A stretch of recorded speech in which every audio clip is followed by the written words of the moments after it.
નમસ્કાર દોસ્તો, આજે આપણે મકાઈની રેસીપી લઈને આવી ગયા છીએ। તો સૌથી પહેલાં બધી મકાઈને ચાકાઈથી મદદથી કટિંગ કરી લેવાની। આવી રીતની ઝીણું ઝીણું કટિંગ કરી લેવાનું।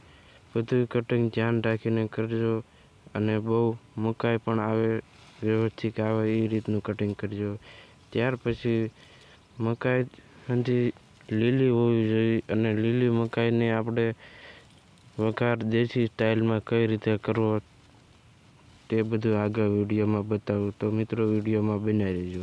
સૌથી પહેલાં એક તેલ તપેલી લઈને તેમાં તેલ નાખીશું। વઘાર માટે છે રાઈ લઈ લઈશું, ત્યાર પછી આખું જીરું લઈશું, ત્યાર પછી વઘારની સાથે તેને વઘાર કરીશું। ત્યાર પછી લીલો મીઠો લીમડો, ત્યાર પછી ડુંગળી નાખીશું, ત્યાર પછી લીલા મરચાં નાખીશું।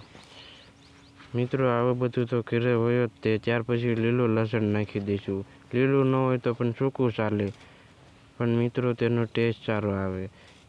થોડી વાર પાકવા દે, ત્યાર પછી ટમેટાં નાખીશું।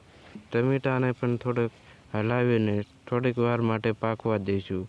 ત્યાર પછી પાકી જાય પછી મીઠું અને હળદર તે બધું મિક્સ કરીને હલાવતા રહીશું।